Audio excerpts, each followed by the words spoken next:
Sean Sewell with the Engearment Podcast. Got a really fun episode for you. Today it's all about the 6th annual Beacon Bash. What is the Beacon Bash? Where is it? How do you participate? What to expect?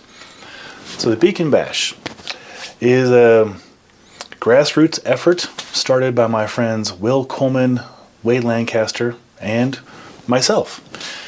Will had this great idea that he wanted to get a group of us together, find a parking lot in the winter before the season started, practice our beacon skills, bury some beacons, have some sandwiches, get comfortable with our beacon technique, ask questions, just generally prepare for a safe backcountry season. Backcountry skiing, splitboarding, snowboarding, snowshoeing, sledding. People who use motorized vehicles as well have to stay safe. So we pitched this idea to each other, and we were all on board. Wade and I were like, yeah, let's do this. Let's get some more friends together. We'll contact some people. We're texting people.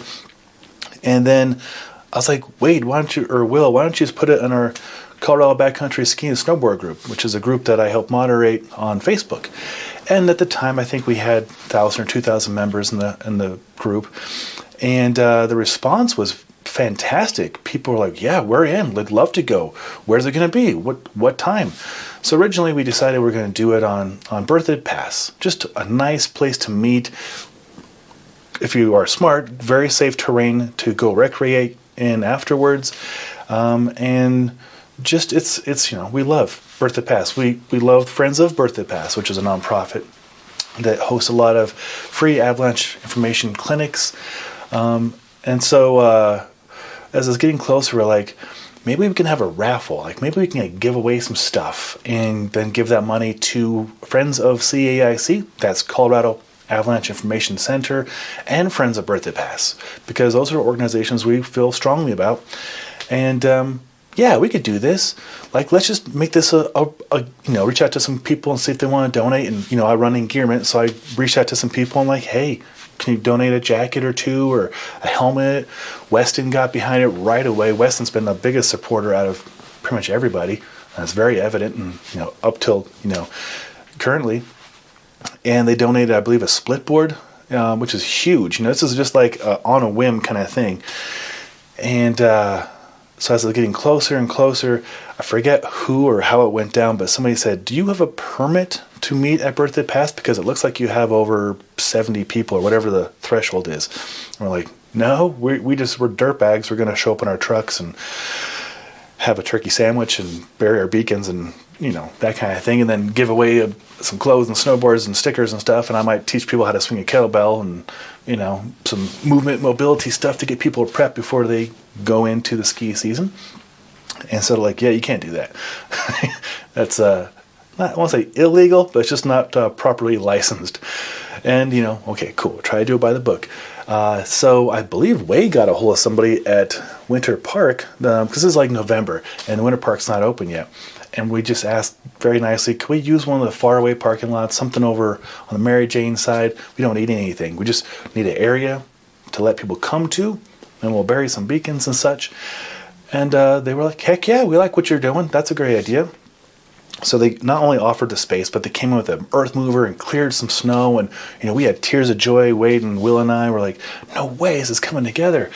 And then Friends of Berthoud Pass shows up. And then there's a beacon park all of a sudden. And then I look over and there's Grand County Search and Rescue showed up. Like, everybody just shows up.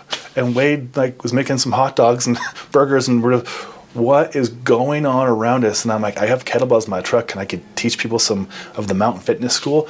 So I'm teaching people how to do kettlebell swings and Turkish get-ups and stuff in the snow, and showing them some movement drills we do before, or that I personally do with my clients before we go into the mountains. It was just so fun. Aaron Rose was there taking great photos, and just our people, our community. I think we had over 100 people show up. It turned into a thing, a full-on thing. I just thought we're going to go hang out for an hour and practice beacon skills. And to tell you the truth, it's been such an amazing event. It's been so busy, and being at the epicenter trying to run it, I still haven't gotten a chance to participate with the beacon. I've done it on my own time, but I haven't got to do it at my own beacon bash. 6 years now of not being able to do it because I'm so busy talking to people and taking money for the raffle. which leads me to the next part of the Beacon Bash. So it evolved. The next year was even bigger. Loveland ski area gave us their base pass. Their base area. We had great turnout. We thought ahead. We had brought tables, allowed other people to bring tables, and so much stuff to give away. Arc'teryx was big. Beacon guidebooks. We had a bunch of the Engearment teammates were there. All the Weston people, all the ambassadors were there, and it was a great success. And then the next year, COVID hit, and we didn't give up on it. We did it virtually. We had people submit videos, and we still gave away gear. I think Brian Mack actually won the Weston Splitboard that year. And we saw some really creative videos of people demonstrating rescue scenarios. And it got me thinking about stuff. Got us all thinking about stuff. Year 4, we're back at Winter Park. This time, same parking lot. Big turnout. A lot of fun. And Weston, again, did the heavy lifting. Ben Hilly especially. Hats off to you, Ben, for your hard work. Contacting vendors, keeping people online. It was huge. And then after the 4th year, we're all excited post-COVID to see people in groups and do stuff again. The 5th year, Ben got a hold of Winter Park, ahead of time. We start planning this in the summer. We have weekly meetings, Wade and I especially, weekly meetings, and then bi-weekly meetings with Winter Park, Sammy from Winter Park, and Janelle from Winter Park Guides. As well as Sean Eno, huge shout out for taking over Ben's position, doing it this year. Meeting often since the middle of summer, and we're a week away from it. So we put a lot of work into it. And going legit, the city of Winter Park had a meeting to officially welcome Beacon Bash as part of a Winter Park experience. They pulled all the permits for us. We're just dirtbags. We're just hippies. We like snow. I don't know what a COI is. I do now, certificate of insurance. All these little things. We just like snow, and I like to splitboard on the snow. And if I can give a high five to somebody along the way, my life is good. But there's a lot of variables, a lot of legalities that go into just making an event. Having food. Having a beer at an event. It's amazingly complicated. Doesn't seem like it should be, right? But it is. So, anywho, a lot of people worked really hard behind the scenes to pass and make sure everything's kosher, legit, ethical, safe, insured, proper, by the books. And it is. And as of this year, as of about a month ago, the Beacon Bash is actually a 501c3 nonprofit. That's right. Wade and I filed the paperwork. We checked the Secretary of State. We have a board of members, Brian Mack, Rhema from Woman Who Splitboard, Will Coleman, of course, the OG who started it all. Yeah, this is a whole thing.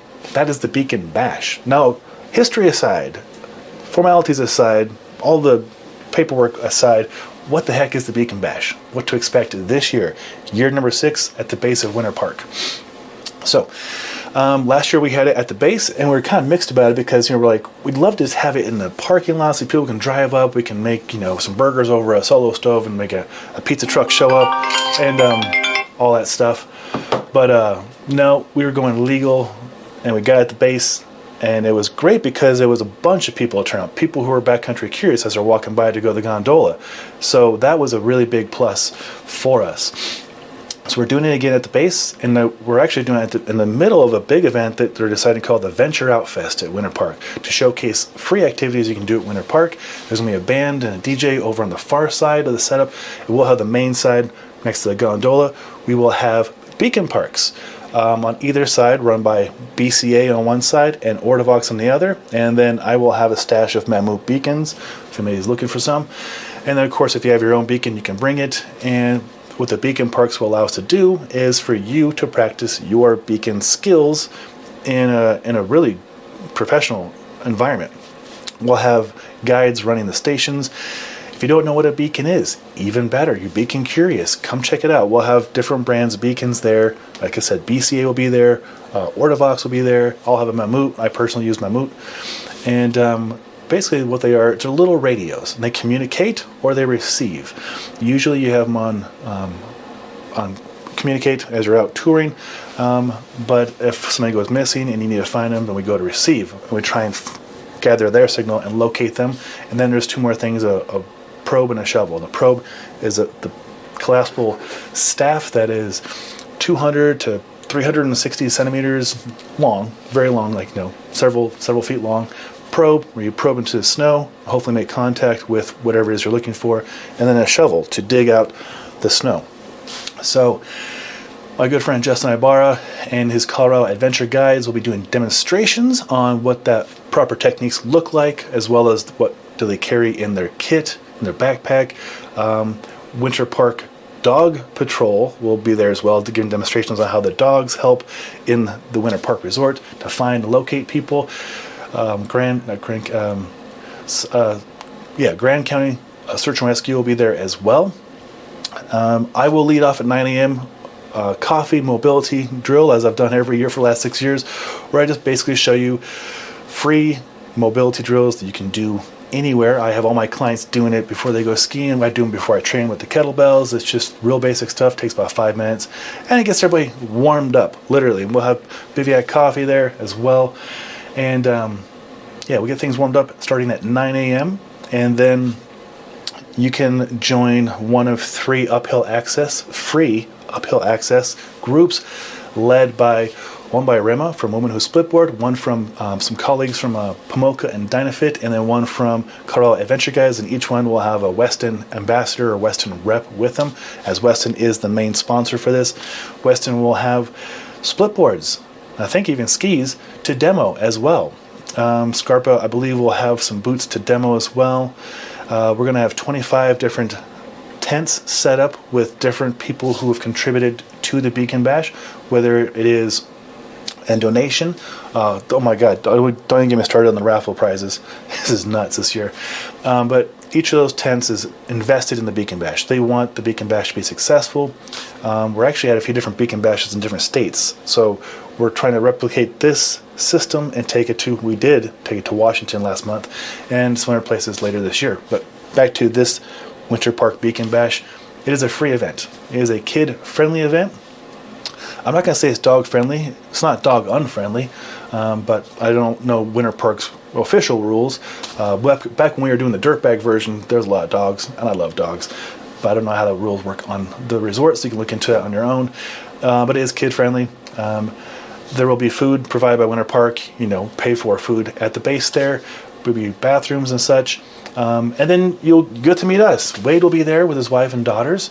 And they're sweethearts. Aaron and Rose will be there. Will and Kai Rickards, my Engearment teammates. You'll meet a lot of Engearment people. You'll obviously me, leader of Engearment, but you'll meet a lot of other Engearment folks who have helped make this Beacon Bash happen every year since. And the Weston crew will have the Weston Tiny House there. You can meet Sean Eno, who runs operations now, and all their crew. Other companies that will be there, Arbor. I love Arbor, right? They make the Patagonia of splitboards and snowboards.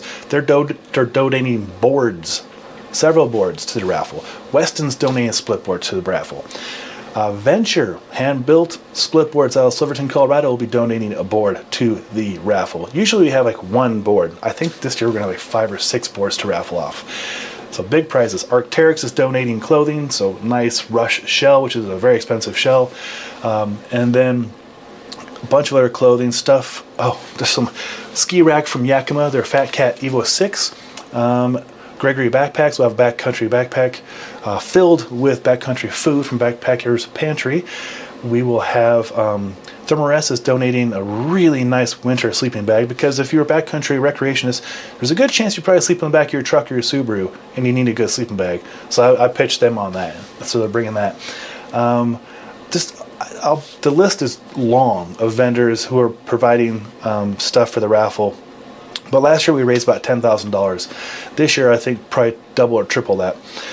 So again, it's a 501c3 Beacon Bash, and so you'll see me with an iPad and a Square Reader selling you hopefully some tickets. I believe they're $5 a ticket, or you can get an arm's length for $100. I suggest you get an arm's length or 2, and you can also find a tall person and use their wingspan. Or if you buy from me, I'll let you use my wingspan. I'm 6'1", so it might be to your advantage. But you'll see me with my friend's daughters trying to herd cats basically and receive the funds, and then we will do the big raffle in the afternoon, probably around 2 o'clock or so. And yes, at the moment, you do need to be present to win. It would be too chaotic to try and track people down to give them their gifts should they win. But yeah, basically 9 to 3. Free event, base of Winter Park. You can't miss it. We'll have 25 tents set up. You'll see the Weston rig, the tiny house.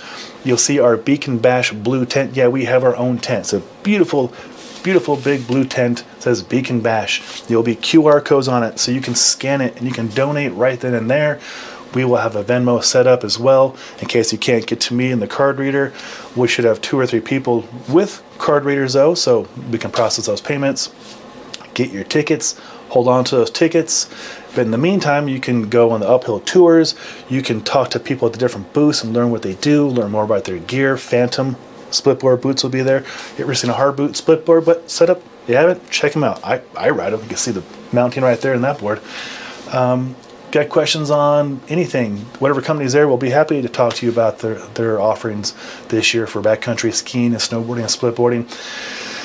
And then the big thing, all the money raised doesn't go to the Beacon Bash. No, it goes transfers from us and goes directly to Friends of CAIC, Colorado Avalanche Information Center. That is our local avalanche forecasting center. And then we'll give money to Friends of Berthoud Pass, who I mentioned earlier, provide free educational courses in person and online for backcountry safety. They do a great job, and they are friends of mine.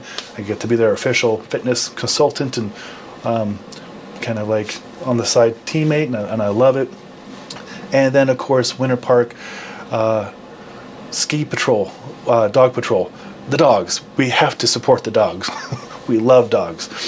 So those are the 3 main people we're raising money for. So if you do recreate in the backcountry, these are the people working their tails off to make sure that you have the safest information to work with. So we have to support them. That is the Beacon Bash. You could tell I'm very passionate about it. It is, again, a nonprofit. If you want to learn more about it, go over to beaconbash.org. Yeah, we got a .org website. And on there, the very first picture you'll see is our good friend Justin Ibarra from Colorado Adventure Guides giving a speech at, I think, the second Beacon Bash, and you can see the parking lot there. Then if you scroll down, you can see my friend Charlie and Aaron Rose's daughter doing the Beacon in the Beacon Park. And you can see the 3rd Beacon Bash right there with the tiny house for Weston. Yeah, it's all on the website. So, get there. Enjoy yourself. And of course, if you have a season pass to Winter Park, if they are open, you can just go ski and then come back for the raffle. That's always an option too. It's going to be a lot of fun. I love being part of it. It's a lot of positive energy, and we raised a lot of money for good causes, and you can feel good about that. Plus, you have a pretty dang good chance of going home with some pretty awesome stuff. So if you got any questions, always send me a line, reply under this podcast or what have you. And hope to see a lot of you there next Saturday, December 2nd, 2023, Winter Park, main gondola. It's free, it helps others, and we'll see you there. I'm Sean Sewell, owner and director Stoke for Engearment. Till next time, take care.